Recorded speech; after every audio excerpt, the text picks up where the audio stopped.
Tumatawag ko si PRD. Mr. President, kinukumusta ka?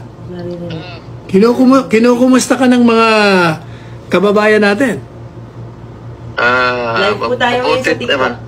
Naka-live tayo sa TikTok. Nagla-live ako nung pumasok ka. Sabi nila, kumusta ka na raw ba, Mr. President? Mabuti naman tumawag ako sa iyo kasi yung nungalingan ni Trillanes gusto kong i-consulta kasi I have to file libel cases against him.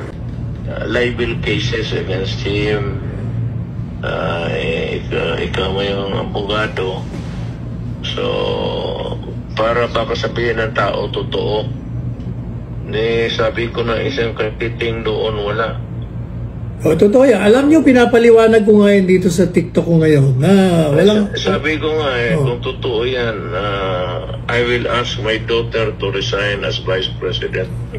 At yung anak ko, Mayor, mag-resign dapat. Dapat lang kung totoo. At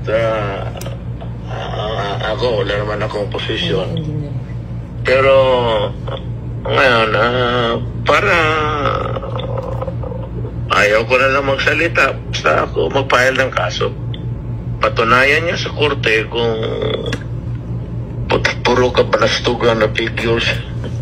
Wrong spelling pa yung anak ng patutin. Wrong spelling pa? Alin ang wrong spelling? Ano ba na yung wrong spelling niya? Alin ba? Alin ang wrong spelling doon?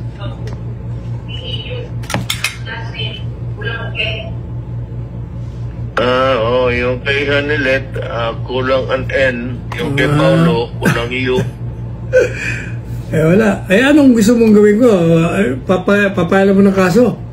Ako, sa iyo. Presidente Duterte, naka Facebook live ako. Naririnig ka ng taong bayan. Ito totoo.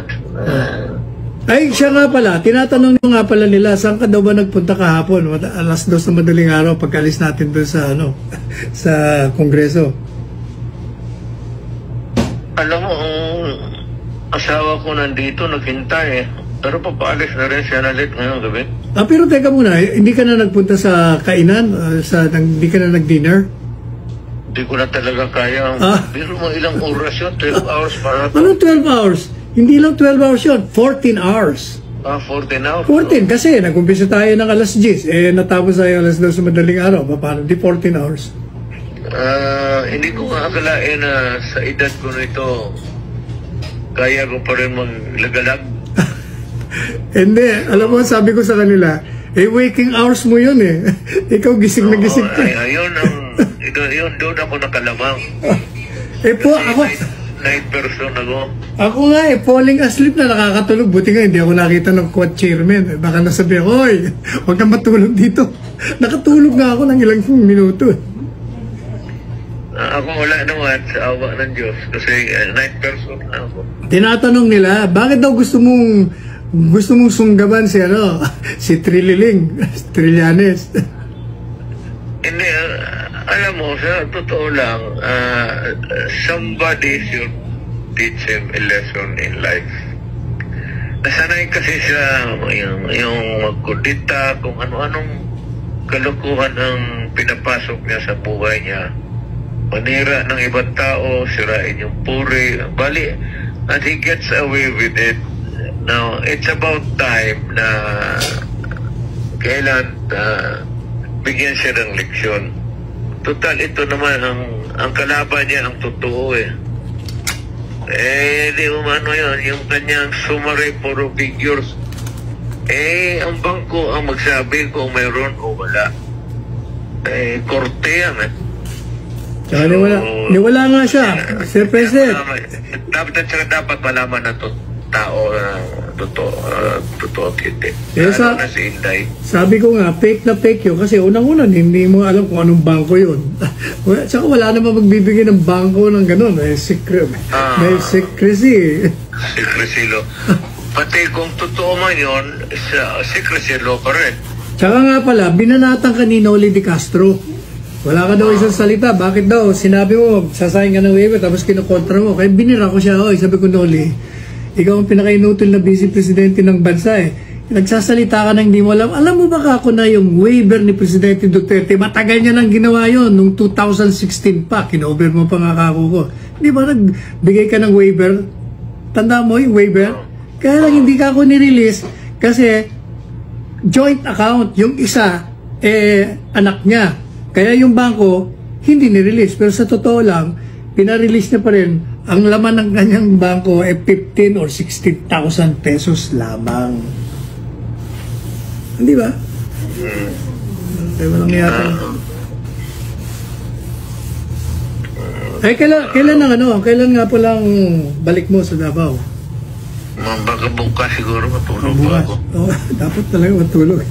Pero bilib na bilib sa'yo lahat ng mga tao to, talagang ayaw mo pa umuwi eh.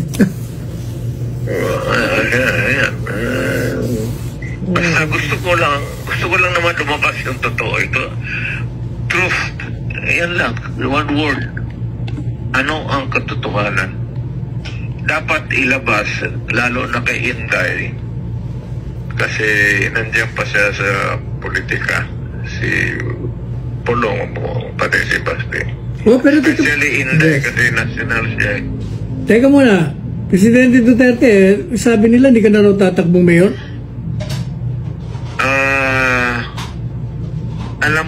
Alam mo sa totoo lang, Sal, retired na, matanda na ako. Pero hindi naman matanda na. Kita ko naman 73 lang eh. Pilipinas na kagabi. Ang galaw ko. Pero, yun, 14 hours yun. Kaya gusto ko na magpahiga. Kaya lang, sa ganitong takbo, kasi itong si Terlianes, talagang mukalakad yan, sponsored yan.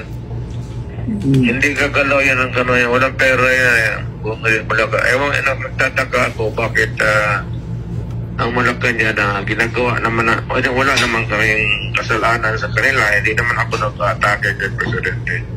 Pero alam ko na si Trillanes nagtrabaho kay President Marcos. So, pagka ganon, mapipilitan akong tatakbo uli ng mayor. So, balang araw, baka sila o manalo o talo, makikita na lang kami sa politika. At tingnan natin kung ano ang sa what lies or what lies ahead in the future.